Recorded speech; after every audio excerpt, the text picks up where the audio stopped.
So hello everyone, good evening. So we are here to discuss about risk reporting and communication, which is the continuation of Group Two's report. So here are my group mates, Eileen Valiente, Ayla Villar, Marcos Villion, and me. So first is, what is regulatory compliance? A regulatory compliance or compliance and regulatory risk arise from laws and regulations that rely on penalties or sanctions to regulate the operations of a business.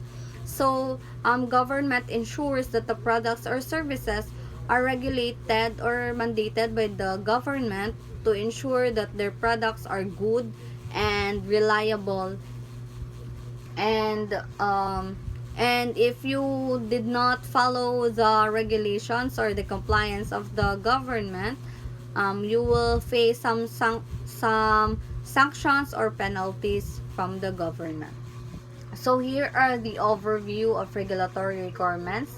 So it is refers to the rules, laws, and standard established by governments and regulatory bodies to ensure the safety, efficacy, and legality of products, services, and processes. So these requirements are implemented across various industries to protect consumers, the environment, and public health. So it ensures that the business operates in a manner that it is legal, ethical, and is the best interest of various stakeholders, including consumers, employees, and the public. Next is the overview and regulatory requirements. So first is the compliance standards. So here is a broad overview of a regulatory requirements with a focus on common elements across different sectors. First is the compliance standards. Industries have specific compliance standards that organization must adhere to. So, for example, in a healthcare, there is a standard like Health Insurance Portability and Accountability Act.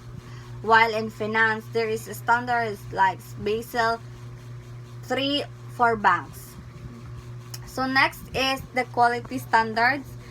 Many industries are subject to quality standards to ensure the reliability and consistency of a product and services. So the example of it is the ISO certified. So it ensures that the product is very good and it is a good standard. Next is safety regulations. Safety regulations are crucial in industries such as manufacturing, constructions, and transportations. So we heard about in the business, we have a safety standards to ensure that the employees or the consumers are in a good hands or in a safety um,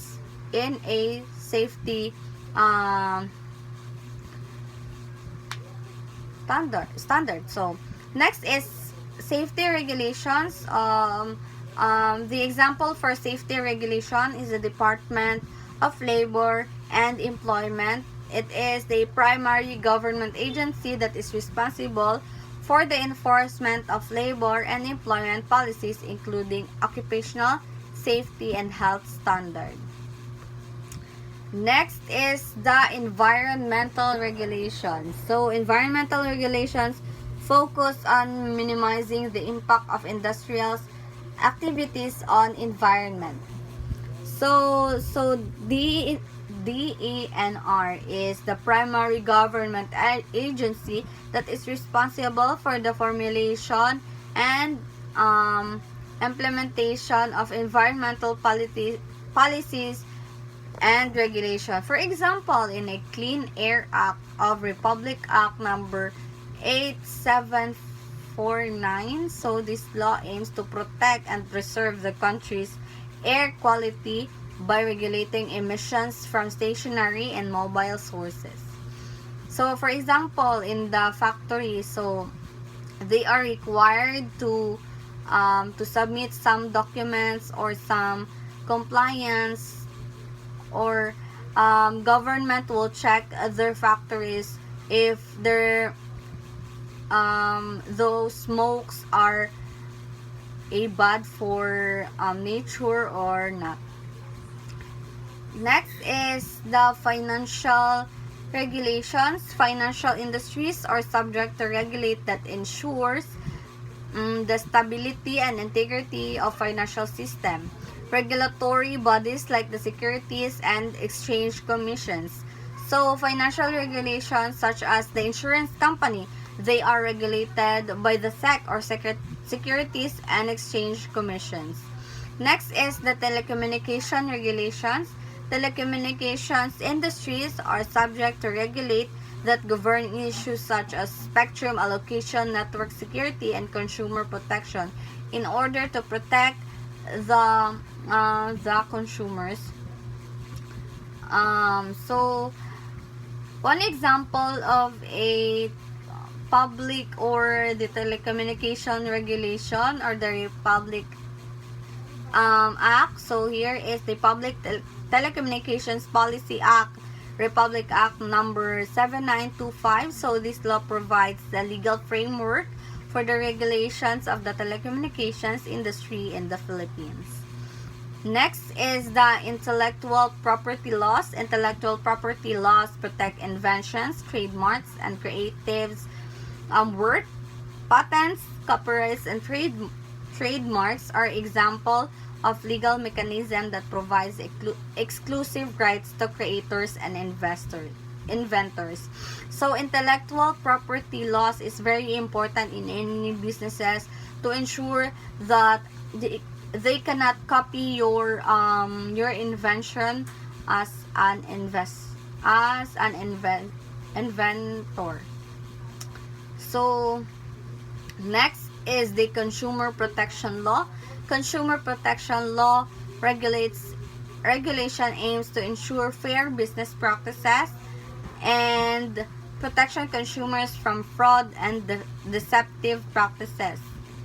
Next is international standards and agreements. Many industries are subject to international standards and agreements that facilitates global trade and ensures a consistent level of quality and safety. So one example of this is the ISO and trade agreements between countries. So those are the broad overview of regulatory requirements with a focus on common elements across different sectors. So they ensure that the product services are in regulation. So the impact of compliance on reporting practices is it is significantly influenced. So regulatory compliance significantly influences reporting practices by dictating the standards and requirements that organization must adhere to. So it ensures transparency, accuracy, consistency in reporting, fostering trust among stakeholders. So that is the impact of compliance on reporting practices to ensure that the reporting practices are followed. So one example of this is one illustrative example can be found in the financial sector, specifically in banking, where regulatory compliance is critical for maintaining transparency and stability and accountability. Thank you.